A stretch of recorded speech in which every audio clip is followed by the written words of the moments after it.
Si las puertas se te han cerrado, recuerda que siempre hay una puerta abierta para ti. Puerta Abierta, un programa con el doctor Guillermo Torres.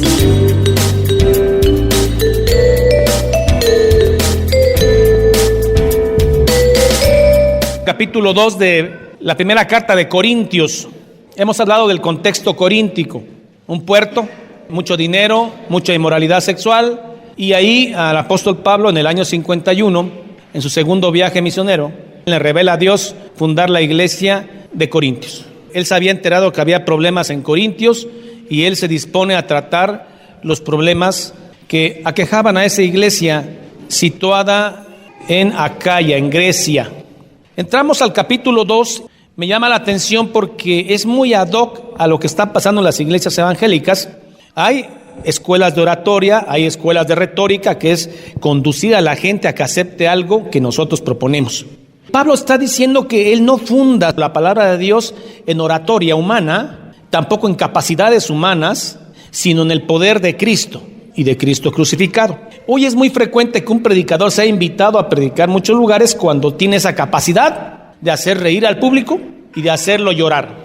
Pero se puede hacer llorar al público sin que estos cielos sea cercado. Imagínense, hermano, yo estoy parado al borde de un precipicio y todos ustedes conmigo. El que se va sin Cristo se va a morir, no va a ser resucitado. En lugar de un mensaje de arrepentimiento, ¿los hago sentir bien? Los llevo de la risa al llanto. Y si uno de ustedes se muere sin Cristo, se va al abismo. Yo voy a estas cosas y no a Cristo crucificado cuando es un mensaje de vida o muerte. El que se muere sin Cristo Jesús va a morir eternamente. El que nace dos veces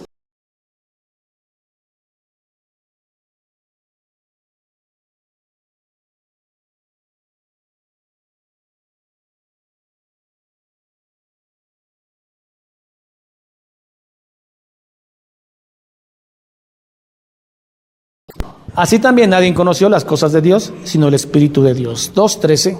Y nosotros no hemos recibido el espíritu del mundo, porque no hablamos sabiduría del mundo, sino el espíritu que proviene con mayúscula de Dios, para que sepamos lo que Dios nos ha concedido.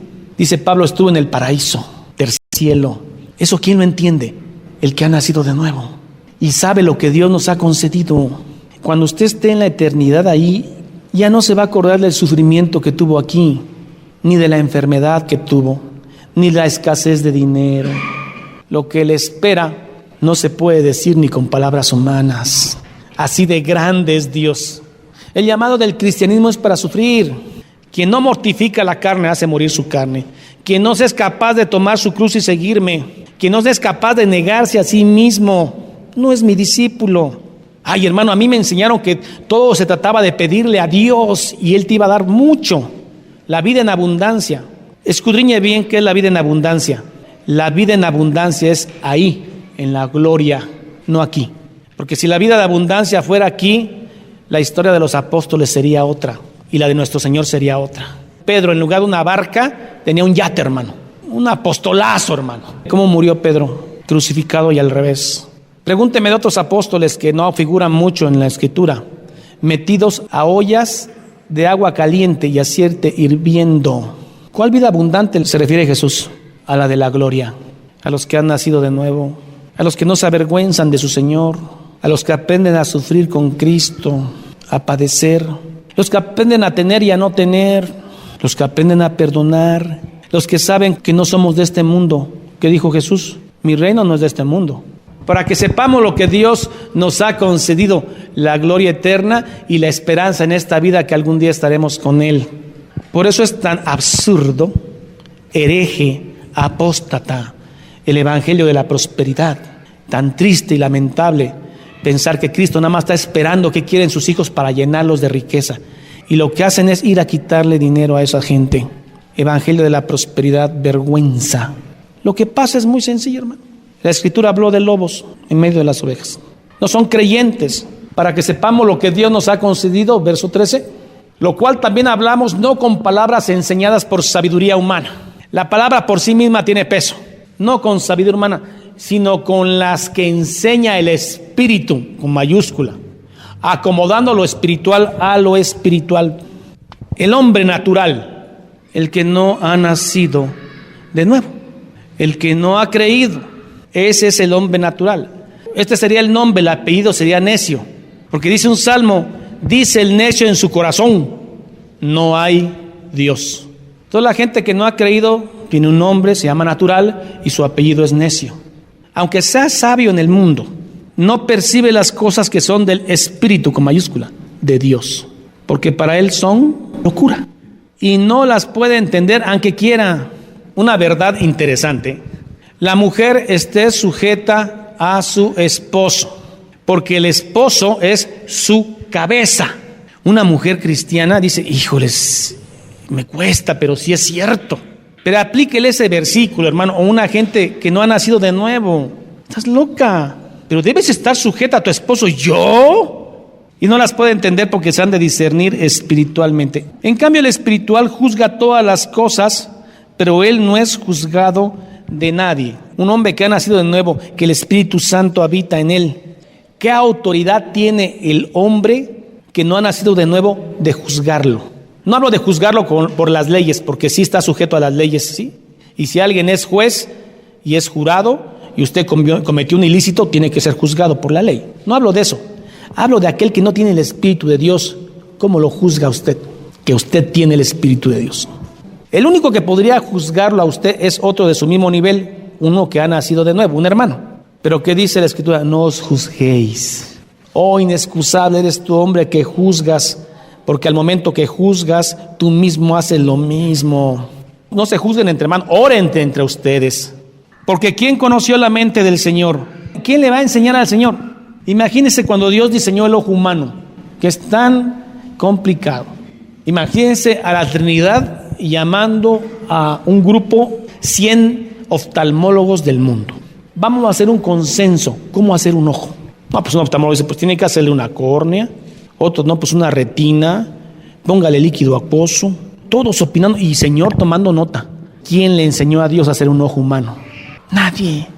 Y leo lo que dice Pablo, dice, mas nosotros tenemos la mente de Cristo. ¿Qué es tener la mente de Cristo? ¿Es ser perfecto? No. Tener la mente de Cristo es haber nacido de nuevo. Esa es la pregunta primordial de su vida. ¿He nacido de nuevo? ¿Amo a Jesús con todos mis defectos y virtudes? Si no es así, y si alguien cree que no ha nacido de nuevo, Señor, creo que de oídas te había oído, mas mis ojos aún no te ven. Manifiéstate en mi vida, porque te quiero conocer. Quiero nacer de nuevo y heredar la vida eterna. Usted con Dios, dígale, Señor, te quiero conocer.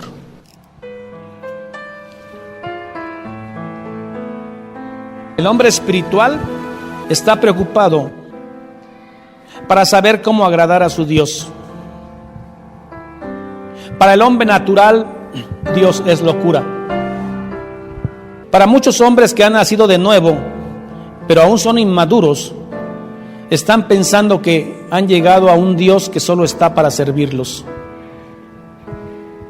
Pero el que es maduro sabe que todas las cosas ayudan a bien a los que están en Cristo Jesús, a los que han sido llamados para su propósito. El natural y necio dice esto es locura, pero los que tenemos la mente de Cristo, no quiero decir perfectos, juzgamos lo espiritual con lo espiritual, y nuestro deseo es, aún con nuestros defectos e incapacidades, es como agrado a Dios. Y la fórmula es muy sencilla, se reduce a los 2 primeros mandamientos: amarás a tu Dios por sobre todas las cosas y amarás a tu prójimo como a ti mismo. Gracias, Señor, porque habemos nacido de nuevo. Para mí un día tú fuiste solamente una figura de yeso clavada en una cruz, y hoy, mi Señor, para mí eres la verdad más grande de este mundo. Os es necesario nacer de nuevo. Este nacimiento no es por voluntad humana, dice Juan. Este engendramiento no es con carne ni sangre, sino es un engendramiento espiritual, sobrenatural, que solamente el Espíritu Santo hace en cada uno de los que han nacido de nuevo, para presentarnos intachables ante ti en aquel día. En el nombre de Jesús. Amén y amén.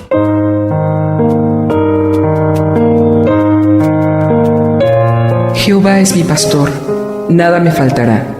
En lugares de delicados pastos me hará descansar. Junto a aguas de reposo me pastoreará.